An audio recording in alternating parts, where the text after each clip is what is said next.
The siege of Karath Prime Fleet, Admiral Cyrena Voss stood on the command deck of the Confederate flagship Sovereign Will and watched her fleet die. The battle had begun 3 days ago with hope. 800 warships of the Velthari Confederation had formed a defensive sphere around Karath Prime, their formation tight and disciplined.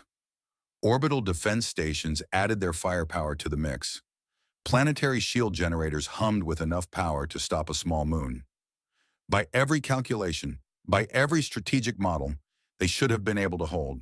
But the Drachnol had brought 2,000 ships, and they had brought something new. "Another shield collapse on Station 7, reported her tactical officer, his voice cracking with exhaustion. "They're using those gravity weapons again. We can't compensate fast enough." Cyrena watched the holographic display as another cluster of friendly signatures winked out of existence. The Drachnol gravity disruptors were tearing holes in their shield coverage, creating gaps that lasted only seconds but allowed perfectly timed torpedo strikes to slip through.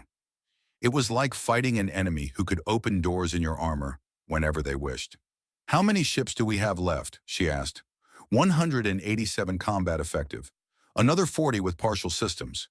The tactical officer paused. "Down from 800, Admiral." Cyrena closed her eyes for a moment. 600 ships destroyed or disabled in 3 days. Tens of thousands of crew members dead. And the Drachnol kept coming, their insectoid warriors apparently feeling no fatigue, no grief, no hesitation. The door to the command deck slid open and High Marshal Torvin entered. The Velthari commander was tall and thin, his blue-scaled skin pale with stress. His species had held Karath Prime for 3 centuries. His ancestors had built the cities below. His children lived in those cities now, looking up at a sky filled with war. "The planetary shields are at 30%, Torvin said. His voice was calm, but Cyrena had served with him long enough to hear the despair underneath. "My engineers estimate 18 hours before complete failure. And then? And then the Drachnol land, and my people—" He did not finish the sentence. He did not need to. Everyone knew what the Drachnol did to conquered populations. They did not take slaves. They did not negotiate surrender. They simply eliminated any species they considered inferior, which was all of them. Cyrena turned to her communications officer. "Get me a priority channel to Confederation High Command, maximum encryption." The connection took several minutes to establish.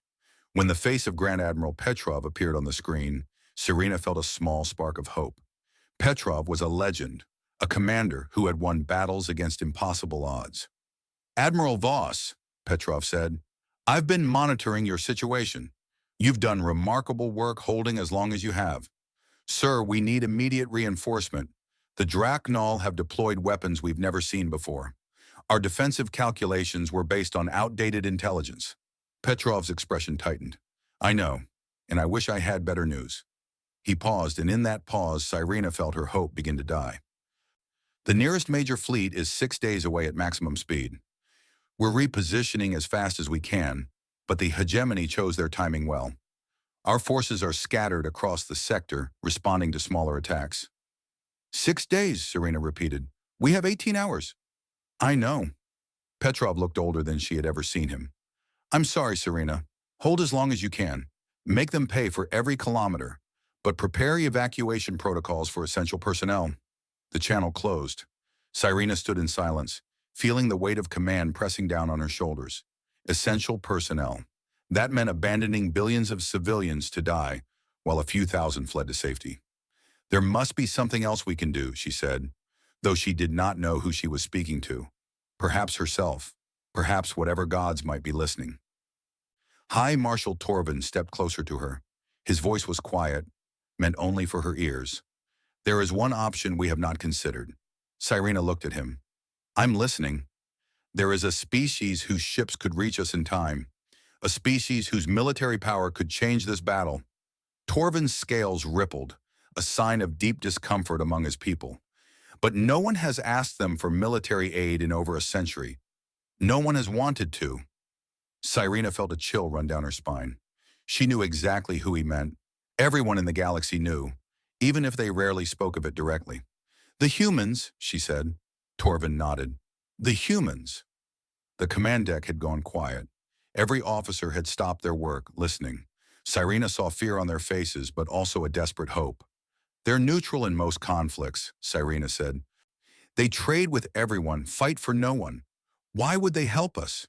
"Because we will ask," Torvin said simply, "and because the humans have strange ideas about what wars are worth fighting. They ignore conflicts over territory, over resources, over political power. But the Draknol," he gestured toward the viewport, where distant explosions still flickered. "The Draknol commit genocide. The humans have opinions about genocide." Cyrena thought about what she knew of humanity.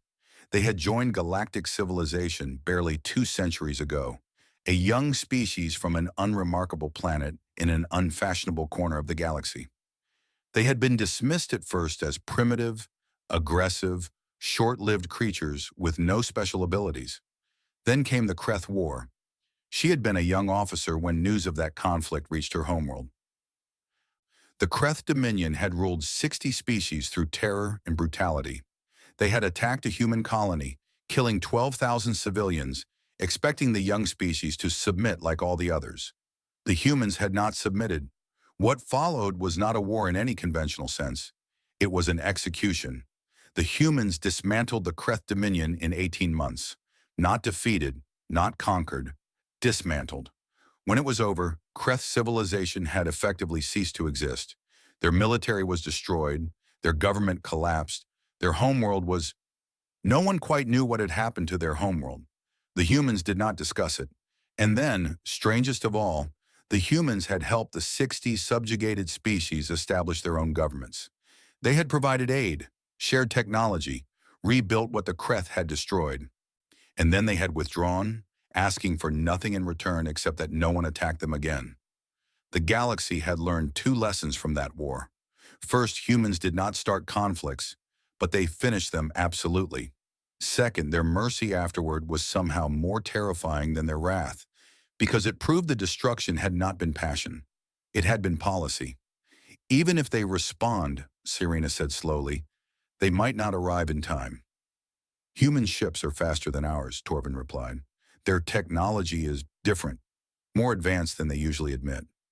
He looked at her with eyes that held centuries of Velthari pride, now bent by desperation.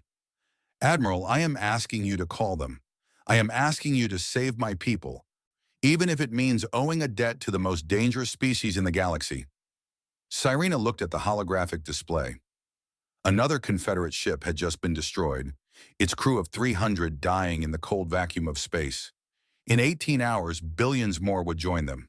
She turned to her communications officer.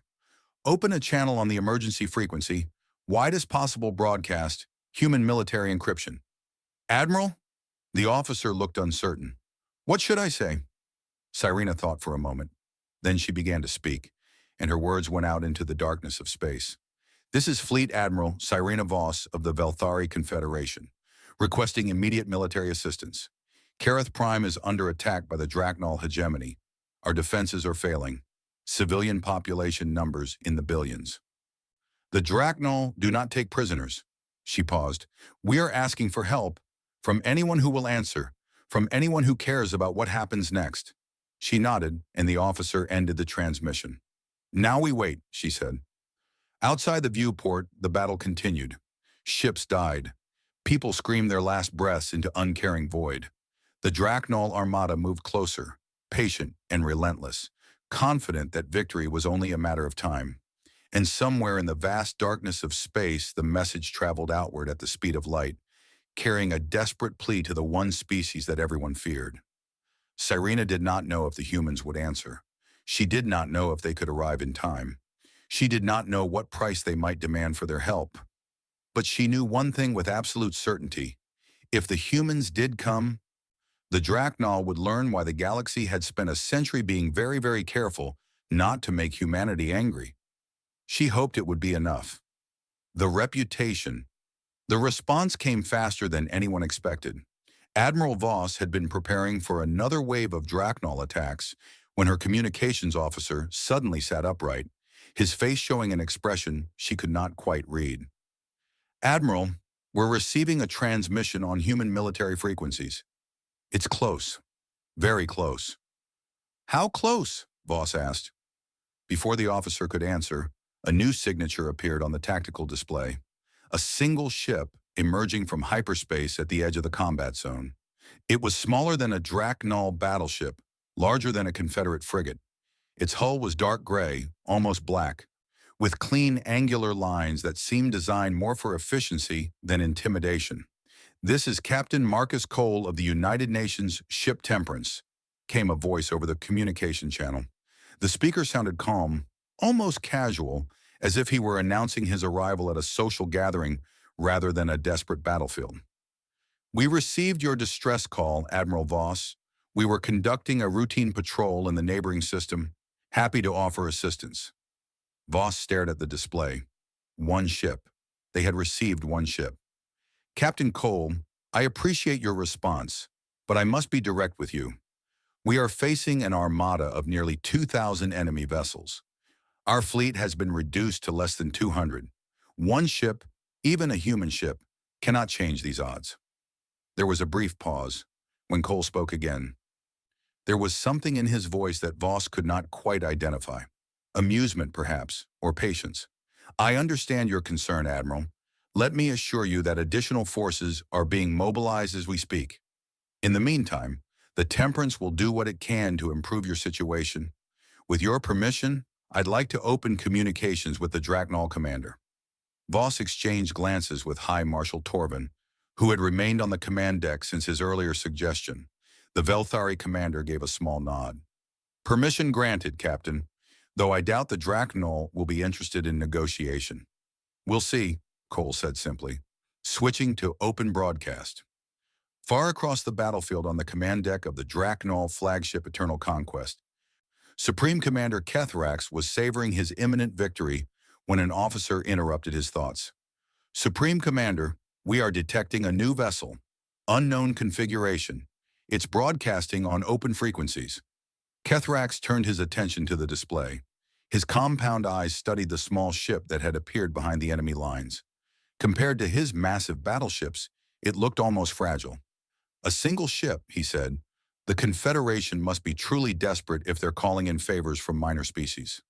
"Supreme Commander," said another officer, this one older, his carapace marked with the scars of many campaigns.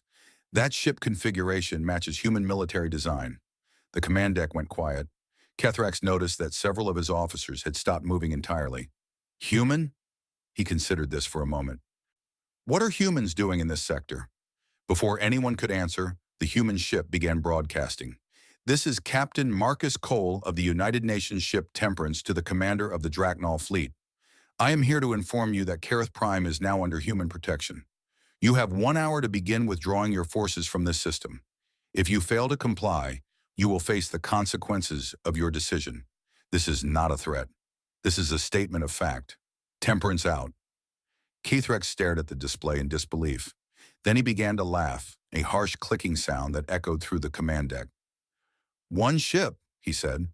"One ship gives me an ultimatum. The humans have grown arrogant in their isolation." He turned to his tactical officer. "Send 50 ships to destroy that vessel. Make it spectacular. Let the Confederation see what happens to those who interfere with the hegemony." "Supreme Commander," the scarred officer spoke again, "I strongly advise against engaging human forces. Our intelligence files contain extensive documentation of the Kreth War. The tactical implications alone—" "The Kreth were weak," Kethrax interrupted. "They had grown soft from centuries of easy conquest. We are not the Kreth. We are the Draknol. We have never been defeated." He gestured sharply. "Send the ships, now." The order was obeyed. 50 Draknol warships broke formation and accelerated toward the lone human vessel. In the tactical center of Eternal Conquest, Senior Intelligence Officer Vextar watched the deployment with growing unease. Unlike Kethrax, he had studied the humans extensively. Unlike Kethrax, he understood what they were facing. He pulled up the classified files on his personal display. The Kreth War documentation was extensive, compiled from survivors, refugees, and intercepted communications. Most of it had been suppressed by High Command, deemed too disturbing for general distribution. The humans had not just defeated the Kreth, they had systematically dismantled everything the Kreth had built. Their military response had been precise, patient, and utterly without mercy. They had tracked down every Kreth fleet, every military installation, every weapons factory. They had done it in 18 months, a campaign that should have taken decades. And then, when it was over, they had shown mercy to everyone except the Kreth themselves. They had helped the conquered species rebuild. They had provided food, medicine, technology. They had asked for nothing in return. Vextar found that mercy more terrifying than any weapon. It proved that the humans were not acting from emotion. They were not angry, not vengeful, not driven by passion. They had simply decided that the Kreth needed to be removed from existence, and they had done so with the same efficiency that a surgeon might remove a tumor. The galaxy had spent a century being very careful not to give the humans a reason to make similar decisions about anyone else. And now Kethrax was sending 50 ships to attack them. Vextar considered speaking up again, but he knew it would be useless. Kethrax was too proud to retreat, too confident in his own superiority. He would not listen until he was forced to understand. On the human ship Temperance, Captain Cole watched the approaching Draknal formation on his tactical display. His crew moved with quiet efficiency around him, preparing systems, running final calculations. 50 ships, Captain, his executive officer reported. Standard attack formation, estimated contact in 6 minutes. Cole nodded. Have they tried to communicate? No, sir. They appear to be treating this as a pure combat engagement. Unfortunate. Cole sat back in his command chair. All right, let's give them their lesson. Weapons free, defensive pattern Omega. Lethal force is not authorized. I repeat, lethal force is not authorized. We're going to show them what we can do. We're not going to kill them for being stupid. The crew acknowledged his orders. The Temperance began to move, accelerating not away from the attacking ships but directly toward them. On the Confederate flagship, Admiral Voss watched in horror as the human ship rushed toward 50 enemies. What is he doing? She demanded. That's suicide. High Marshal Torvin said nothing. His eyes were fixed on the display. The Draknal ships opened fire. Hundreds of weapon systems unleashed their fury at the tiny human vessel. Plasma bolts, kinetic rounds, guided missiles, all converging on a single target. None of them hit. The Temperance moved through the fire like water through a net. Its point defense systems tracked incoming projectiles with impossible precision, destroying them meters from the hull. Its engines adjusted course constantly, finding the gaps in the firing patterns that should not have existed, and then it began to fire back. The human weapons did not look impressive. No massive plasma bursts, no spectacular energy beams, just small, fast projectiles that seemed to ignore shields entirely. Each shot struck a precise location on each target. Engines, weapon systems, communication arrays, never life support, never crew quarters. Just the systems needed to fight. In 11 minutes, 50 Draknal warships drifted dead in space. Their crews were alive, their ships intact but completely disabled. Captain Cole's voice came over the open channel again. Supreme Commander Kethrax, that was your one free lesson. The next engagement will not be so gentle. You now have 49 minutes to begin your withdrawal. On the Confederate flagship, Admiral Voss realized she had forgotten to breathe. One ship, she whispered. One ship did that. Torvin's voice was equally quiet. And it was holding back. Did you notice? Not a single Draknal died. The humans disabled 50 warships without killing anyone. He turned to look at her, and his expression was unreadable. They wanted us to see that they could have killed everyone, and they chose not to. Before Voss could respond, her sensor officer spoke up, his voice strange and distant. Admiral, we're detecting new hyperspace signatures. Multiple signatures. Many signatures. The display updated. At the edge of the system, space itself seemed to tear open as ship after ship emerged from hyperspace. Human ships, cruisers, destroyers, battleships, carriers. And at the center of the formation, something massive. Something that made even the largest Draknal battleship look small. 300 ships, the sensor officer reported. The lead vessel is broadcasting identification. UNS Consequence. Admiral Helena Park, commanding. Voss felt something she had not felt in 3 days. Hope. On the Eternal Conquest, Supreme Commander Kethrax stared at the display as 300 human warships took position around his armada. His 50 ships were drifting uselessly, their crews screaming for rescue. The enemy fleet had lost nothing. For the first time in his long career of conquest, Kethrax began to understand what fear felt like. The arrival Admiral Helena Park stood on the bridge of the UNS Consequence and surveyed the battlefield. The dreadnought was the largest vessel humanity had ever constructed. Nearly 3 kilometers of armored hull, packed with weapons that most species could not even understand. It had never been deployed in combat before. She hoped it would not need to be deployed in combat now. "All ships report ready, Admiral," her tactical officer announced. "Captain Cole's Temperance is requesting permission to join the main formation." "Granted, and get me a channel to the Confederate flagship. I want to coordinate with Admiral Voss before we proceed." The communication was established quickly. On the screen, Park saw a tired woman in a Confederate uniform, her face showing the strain of 3 days of desperate fighting. "Admiral Park," Voss said, "I cannot express how grateful we are for your arrival. Your timing is remarkable." "We move fast when we need to," Park replied. "I've reviewed the tactical situation. Your people have done an impressive job holding as long as you have." The Draknol committed significant forces to this attack. "Nearly 2,000 ship," Voss confirmed, though Captain Cole has already reduced that number somewhat. Park allowed herself a small smile. "Marcus does enjoy making an entrance." She turned serious again. "Admiral, I need you to understand something.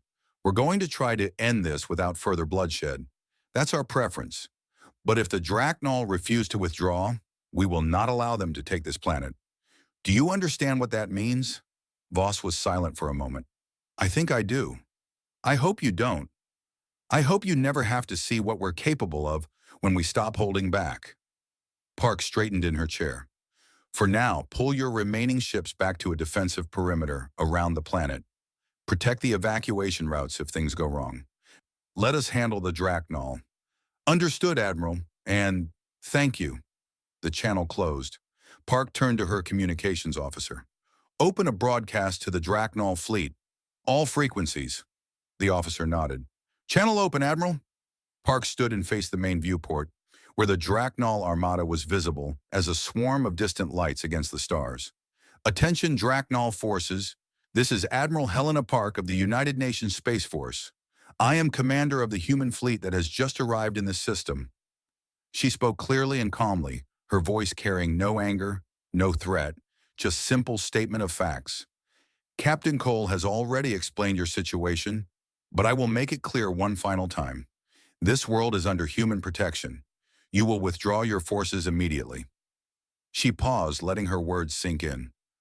"I understand that withdrawal may be difficult for your commander to accept. Pride is a powerful thing, so I offer you this. Leave now, and you can tell your people whatever story you wish. Say the defense was stronger than expected. Say you achieved your objectives and chose to depart. We will not contradict you. Your fleet remains intact. Your honor remains intact. Your soldiers go home to their families." Another pause. On the tactical display, she could see the Draknol ships holding position. No movement toward withdrawal, no movement toward attack either. They were waiting, uncertain. "But if you choose to fight," Park continued, her voice dropping slightly, "then you should understand exactly what you are choosing. We have studied your hegemony. We know your tactics, your weapons, your strategies. We know your strengths." She leaned forward slightly. "We know your weaknesses. Every ship in this system will be disabled or destroyed before you can reach the planet. Every invasion force you deploy will be eliminated before it can land. And when this battle is over, we will follow you home." She let that last statement hang in the air. "We do not want war with your species. We have never wanted war with anyone. But if you force us to fight, we will not stop until we are certain you can never threaten anyone again. Ask the Kreth how that worked out for them." She straightened again. "You have 30 minutes to begin your withdrawal. Use them wisely. Park out." The channel closed. Park returned to her command chair and sat down. "Now we wait," she said. On the Eternal Conquest, Supreme Commander Kethrax stood in silence as the human admiral's words echoed through his command deck. Around him, his officers waited for orders. None of them spoke. None of them moved. Senior Intelligence Officer Vextar stepped forward. Supreme Commander, I have compiled a tactical analysis based on the engagement between the Temperance and our forward group. Kethrax turned to face him. Proceed. The human vessel demonstrated several capabilities that do not match our current intelligence estimates. Vextar pulled up a holographic display showing the brief battle. Their point defense systems achieved a 99.7% intercept rate against our weapons fire. This exceeds any known technology by a significant margin. Their offensive weapons appear to bypass our shields entirely. We do not understand how this is possible. Shields can be upgraded, Kethrax said. Weapons can be countered. Supreme Commander, with respect, that is not the most concerning finding. Vextar changed the display to show the current human formation. The Temperance is classified as a heavy cruiser in human documentation. It is a mid-range vessel, not their primary combat platform. The ships that have just arrived include vessels that dwarf the Temperance in every measurable category. He highlighted the consequence. That dreadnought alone has more weapons capacity than our entire fleet combined, according to our estimates. And our estimates may be conservative. Kethrax stared at the display. His compound eyes moved over the human formation, counting ships, analyzing positions. They sent 300 ships to defend a world that is not theirs, he said slowly, against an enemy they have no formal alliance with. Why? Vextar hesitated. Our psychological profiles of humans suggest they respond strongly to what they call moral imperatives. Actions they consider unjust trigger a disproportionate response. The Kreth attacked a human colony and killed civilians. The humans destroyed the entire Kreth civilization. We have not attacked any human worlds. No, Supreme Commander, but we have declared our intention to exterminate the population of Kareth Prime, billions of sentient beings. Our own records of previous conquests are public knowledge. Vextar's voice was careful, measured. The humans may view our actions as similar enough to warrant a similar response. From across the command deck, another voice spoke. It was old, rasping, coming from a communications officer who rarely said anything at all. I survived the Kreth War. Every officer turned to look at him. The old Draknal stepped forward, his carapace marked with ancient scars, his movements slow and careful. I was young then, a junior officer on a patrol ship. We were stationed far from the fighting, but we heard the reports. His compound eyes were distant, focused on memories from decades past. The humans did not fight like any species we had ever encountered. They did not seek glory. They did not take trophies. They did not make speeches or demands. They simply appeared, destroyed everything military, and moved on to the next target. He paused, his breathing labored. But the worst part was not the destruction. The worst part was what came after.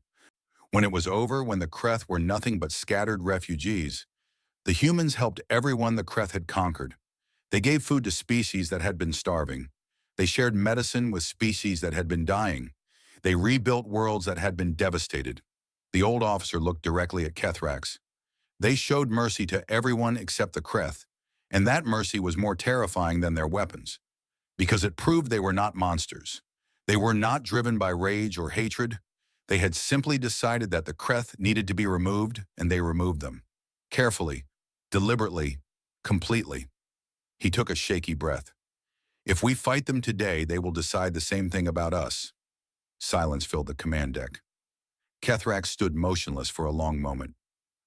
His entire career had been built on never retreating, never showing weakness. The hegemony respected strength above all else. If he withdrew now, his rivals would smell blood. His position would be weakened. His legacy would be tarnished. But if he fought, there might not be a hegemony left to have a position in. 20 minutes remaining on their deadline, Vextar said quietly. Kethrax looked at the display again. 300 human ships, the massive dreadnought at their center, and somewhere in that formation, the small cruiser that had disabled 50 of his warships without killing anyone. Without killing anyone. The humans could have destroyed those ships, could have killed thousands of his soldiers. Instead, they had precisely disabled each vessel, leaving the crews alive. It was a message, a demonstration, a warning. This is what we can do when we're being gentle. Open a channel to the human flagship, Kethrak said finally. His voice was flat, emotionless. Tell Admiral Park that the hegemony accepts her terms. We will begin withdrawal immediately. Around him, his officers released breaths they had not realized they were holding. The war was over before it truly began. But on the UNS Consequence, Admiral Park did not relax. She had dealt with pride before. She had dealt with commanders who changed their minds, who sought revenge, who could not accept defeat. Maintain battle readiness, she ordered. Until the last Draknal ship leaves this system, we assume nothing. She was wise to be cautious, because on the Eternal Conquest, Kethrax was already making different calculations. Withdrawal today did not mean surrender forever. He would retreat, yes. He would save his fleet. But he would also remember this humiliation, and he would find a way to make the humans pay for it. Somehow. The choice for 3 hours, it seemed like peace would hold. The Draknal fleet began its withdrawal in orderly formation. Ships moved toward the system's edge, preparing for hyperspace jumps. On the Confederate flagship, Admiral Voss allowed herself a moment of relief. On the UNS Consequence, Admiral Park maintained her vigilance but permitted herself to hope. Then everything changed. Supreme Commander Kethrak stood alone in his private quarters aboard the Eternal Conquest, staring at the wall. His mind churned with humiliation and rage. 3 centuries of Draknal expansion, and he would be remembered as the commander who retreated from a single human fleet without firing a shot. His communication device chimed. He answered it and found himself looking at a face he had not expected. Grand Marshal Vethnar, Supreme Military Commander of the entire hegemony, speaking from the capital world. Kethrax, the Grand Marshal said, I have been monitoring your situation. Grand Marshal, Kethrax straightened. I was about to file my report. The tactical situation. I know the tactical situation. I also know what you're thinking. The Grand Marshal's compound eyes glittered. You're thinking about your legacy, your career, your pride. Kethrax said nothing. What if I told you there was another way? The Grand Marshal leaned forward. The humans are confident, perhaps too confident. They believe their reputation alone will protect them, that no species would dare challenge them directly. They have 300 warships in system. We saw what one of their cruisers did to 50 of our ships. One cruiser against 50 ships that were attacking blindly, using standard tactics against a superior opponent. The Grand Marshal's voice grew intense. We have studied the Kreth War, Kethrax. We know how the humans fight. They are precise. They are methodical. They are also predictable. They follow rules. They try to minimize casualties. They hold back their true power until they believe it is necessary. Kethrax felt something cold settle in his stomach. What are you suggesting? I'm suggesting that the humans don't expect you to attack. They think you're defeated. They think you're retreating. They've already begun to relax their formation. The Grand Marshal pulled up a tactical display. If you strike now with everything you have, you could destroy a significant portion of their fleet before they respond. Yes, you would lose ships, perhaps many ships, but you would prove that humans can be hurt. You would prove they are not invincible. And if we fail, then you die as a hero of the hegemony. But you won't fail entirely. Even if you can't win, you can bleed them. You can make them pay a price. The Grand Marshal's voice dropped. The galaxy is watching, Kethrax. Every species is wondering if the humans can truly be challenged. If you show them that humans can be hurt, that they can be made to suffer, you change everything. Kethrax stared at the display. Part of him knew this was madness. Part of him remembered the old officer's story, the terror of the Kreth War, the methodical destruction of an entire civilization. But another part of him, the part that had conquered worlds and crushed rebellions and never once retreated, that part whispered that the Grand Marshal was right. The humans were arrogant. They expected compliance. They were not prepared for defiance. Do it, the Grand Marshal said. Strike now. Make history. Kethrax closed his eyes. When he opened them, his decision was made. All ships, halt withdrawal, he ordered over the fleet channel. Prepare for immediate attack. Target the human dreadnought. All weapons, full power. We strike together. On the UNS Consequence, Admiral Park was reviewing after-action reports when alarms began screaming across her bridge. "Admiral, the Draknol fleet has reversed course. They're coming back. Fast." Park was on her feet instantly. "Battle stations, all ships to defensive formation." "Admiral, they're not just attacking." Her tactical officer's voice was tight with disbelief. "They're attacking us. All of them. Every ship in their fleet is converging on our position." Park watched the display as nearly 2,000 enemy ships turned and accelerated toward her fleet. It was insane. It was suicide. And it was happening.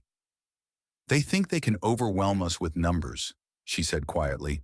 "They think if they hit us hard enough and fast enough, they can win through sheer aggression." "Can they?" Park's expression hardened.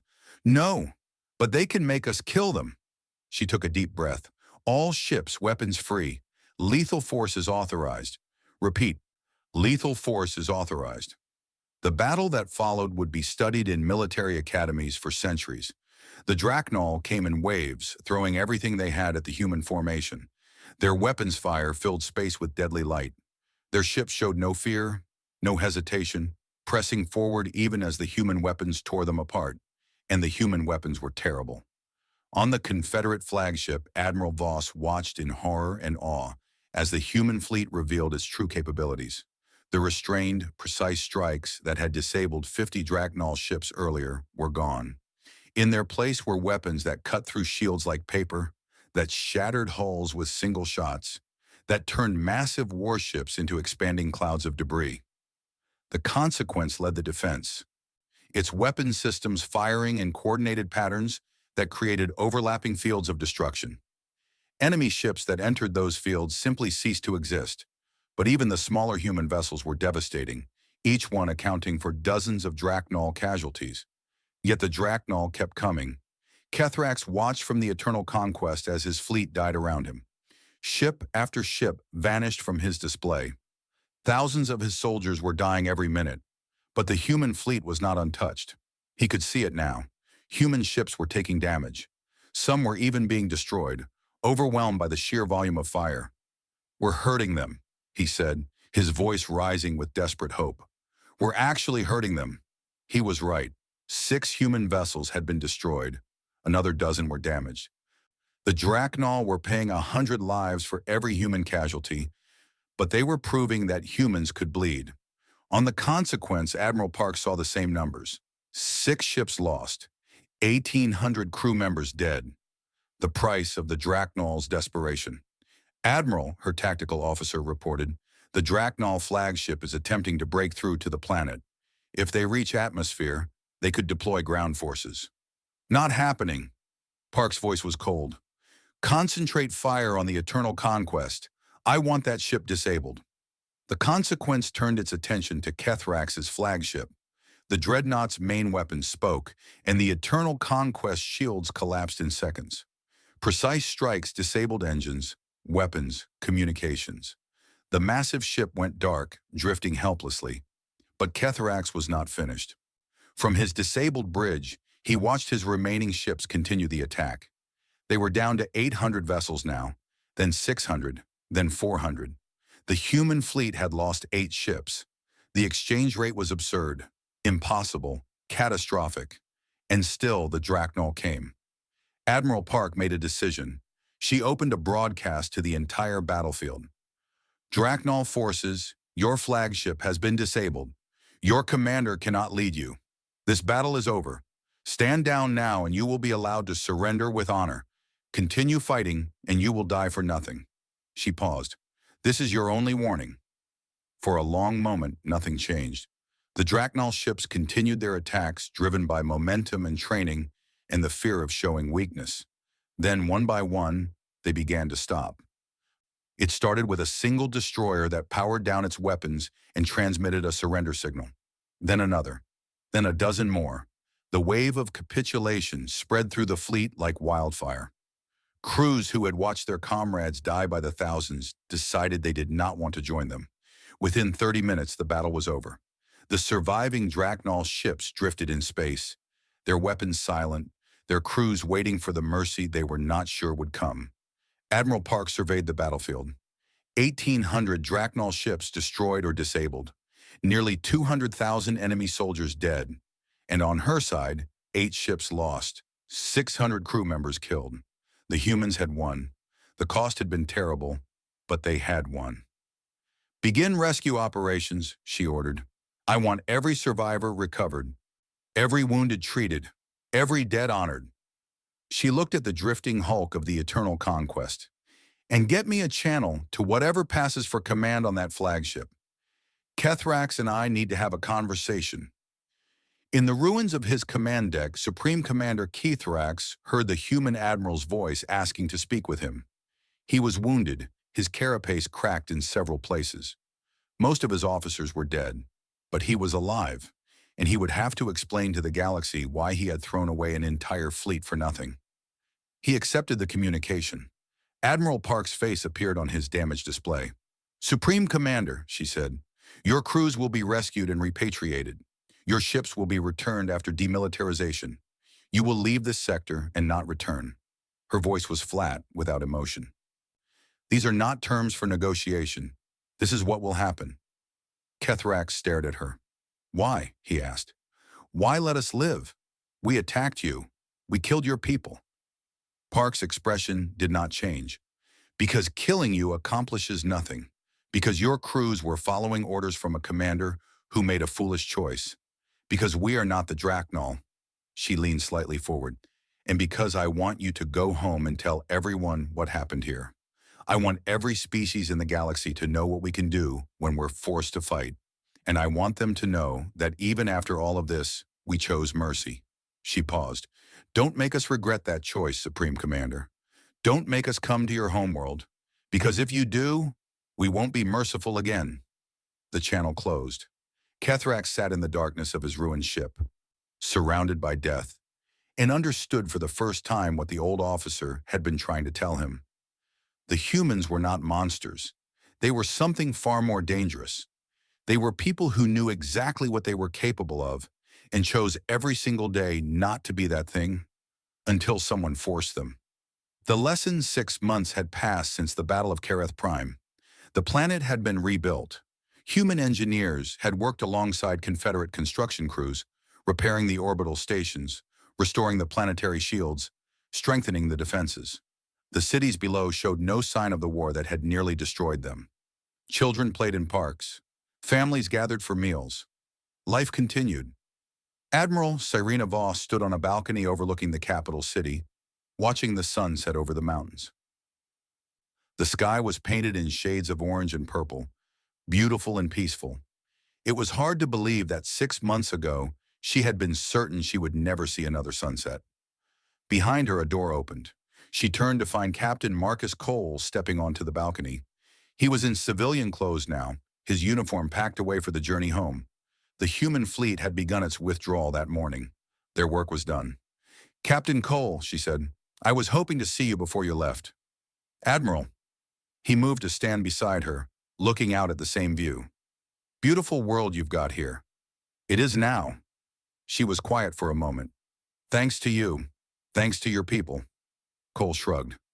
"We just did what needed to be done." "You did more than that." Voss turned to face him. "I've been thinking about this for months. The question that kept me awake at night. And I finally decided I needed to ask you before you left." "What question?" "Why?" The word came out simply, carrying all the weight of everything she had witnessed. "Why show mercy? Why let them live? You could have destroyed the Draknol fleet completely.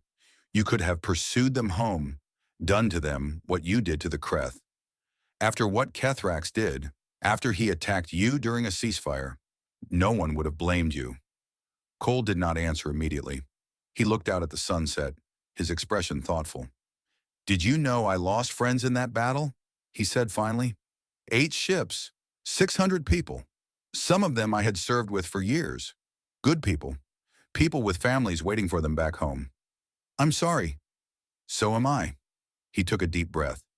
"When Kethrax made his choice, when he turned his fleet around and attacked us, I wanted to destroy them all. I wanted to chase them back to their homeworld and burn it to ash. I wanted to make them pay for every single life they took." His voice was calm, matter of fact, as if he were discussing the weather.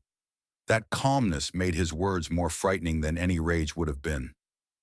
But we didn't do that, he continued. Do you know why? Voss shook her head. Because we learned something about ourselves a long time ago. Something terrible. Cole turned to meet her eyes. We learned that we are very, very good at destruction, better than we ever wanted to be. Back on our homeworld, before we ever reached the stars, we spent thousands of years perfecting the art of killing each other. We built weapons that could destroy cities in seconds. We developed strategies for genocide. We came within a hair of wiping ourselves out more than once. He paused, letting that sink in. When we finally made it to the stars, we thought we had moved past all that. We thought we had grown up. And then we met the Kreth. Voss had heard stories of the Kreth War, but never from someone who had lived through it. She found herself listening intently. The Kreth attacked one of our colonies, 12,000 civilians dead in a single day, and something activated in us, something old and dark and terrible. All those instincts we thought we had buried came roaring back to the surface. Cole's voice grew quieter. We destroyed them, not just their military, their entire civilization. We took them apart piece by piece over 18 months, and when it was over, there was almost nothing left. They deserved it, Voss said. After what they did, maybe, Cole cut her off gently. Maybe they did, but that's not the point. The point is what it did to us. The point is that we looked at ourselves after it was over, and we didn't like what we saw. He turned back to the sunset. We swore after that war that we would never become what we were capable of being. We would never let that darkness take control again. Every enemy we spare, every chance we give, is a choice, a reminder to ourselves that we're still human. Voss considered his words carefully. But what if mercy fails? What if Kethrax comes back? What if the Drachnol decide to try again? Cole smiled, but there was no warmth in it. For just a moment, Voss saw something ancient and cold behind his eyes. Something that reminded her of deep space and eternal darkness. Then we stopped being merciful, he said simply, and everyone who ever wondered why the galaxy fears us will have their answer. The sun had nearly set now. The first stars were appearing in the darkening sky. We don't show mercy because we're weak, Admiral, Cole said. We show mercy because we know exactly what we could do instead. We hold ourselves back every single day, every single decision, because we have to. Because if we ever let go completely, there would be no one left to stop us. He extended his hand and Voss shook it. Take care of your world, Admiral. I hope we never have to come back here under circumstances like these. So do I, Captain. She held his hand a moment longer. And thank you for everything. Cole nodded and walked away, disappearing into the building behind them. Voss stayed on the balcony for a long time, watching the stars come out. Somewhere up there, the human fleet was gathering for its departure. 300 ships that could have conquered the galaxy if their crews had wished it. Instead, they were going home, leaving behind a world they had saved and an enemy they had spared. In the months that followed, the galaxy slowly absorbed the lessons of Kareth Prime. The Drachnol hegemony retreated to its core territories, weakened and humiliated. Rumors spread of internal conflict, of subject species rising up, of a civilization questioning everything it had believed about strength and conquest. Grand Marshal Vethnar, who had urged Kethrax to attack, was quietly removed from power. Kethrax himself lived in disgrace, a broken commander haunted by the memory of everything he had lost. Throughout the galaxy, species who had once considered expansion and conquest began to reconsider. Not because they feared the humans would stop them directly, but because they understood now what human attention could mean. Better to build than to destroy. Better to trade than to conquer. Better to grow together than to grow alone. And on 1,000 worlds in 1,000 languages, teachers began telling a new story to their students. The story of Kareth Prime. The story of the battle that was lost until someone called the species everyone feared. The story had many versions, but they all ended the same way. True power, the teacher said, is not the ability to destroy. Any fool with enough weapons can destroy. True power is the ability to destroy and choosing not to. True strength is looking at your enemy, knowing you could end them completely, and offering mercy instead. The humans understood this. The humans lived it every day. And that understanding, that choice made fresh with every sunrise, was why the galaxy feared them. Not because of what they would do, but because of what they could do and didn't. High above Karath Prime, the last human ships engaged their hyperspace drives and vanished into the stars. Behind them, they left a world at peace, an enemy defeated but alive, and a lesson that would echo through history. Admiral Voss watched them go, and she made a silent promise to herself. She would remember this day. She would remember what the humans had taught her about power and mercy and the courage it took to choose compassion over vengeance. And if anyone ever asked her about the species everyone feared, she would tell them the truth. The humans were not feared because they were strong.